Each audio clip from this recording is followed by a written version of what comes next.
ప్రాణాలు తీస్తున్న కల్తీ కల్లుపై చర్యలు చేపట్టాలని బీఎస్పీ పార్టీ రాష్ట్ర కార్యదర్శి నాగరాజు పేర్కొన్నారు. అనంతపురం జిల్లా రాయదుర్గం పట్టణంలోని ఎక్సైజ్ పోలీస్ స్టేషన్లో ఎస్ఐకు అర్జీ ఇచ్చారు. రాయదుర్గంలో చాలా కల్లు దుకాణాలు ఉన్నాయని, అందులో చాలా వరకు కల్తీ కల్లు అమ్ముతున్నారని, చాలా మంది యువత కల్తీ కల్లు తాగి చిత్ర విన్యాసాలతో రోడ్డు బారిన పడి ప్రాణాల మీదకు తెచ్చుకుంటున్నారని, కల్తీ కల్లు తాగే వ్యక్తి వల్ల కుటుంబం రోడ్డుపైన పడే అవకాశం ఉందని ఆవేదన వ్యక్తం చేశారు. వెంటనే కల్తీ కల్లుపై చర్యలు తీసుకోవాలని ఎక్సైజ్ ఎస్ఐకు తెలిపారు.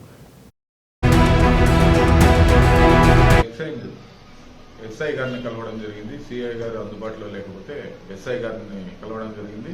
ముఖ్య ఉద్దేశం ఏంటంటే రాయదుర్గంలో కల్తీ కల్లు ఏరులై పారుతా ఉంది.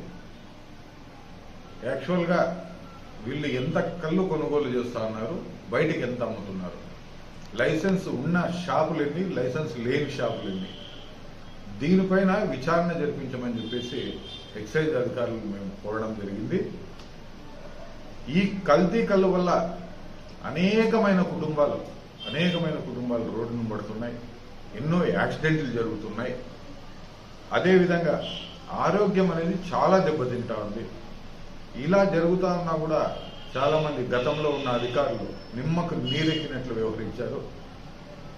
రాజకీయ నాయకులకి ఎంత వాటాలు పోతున్నాయో, డిపార్ట్మెంట్కి ఎన్ని వాటాలు పోతున్నాయో మాకైతే అర్థం కావడం లేదు. ఎందుకు ఇన్ని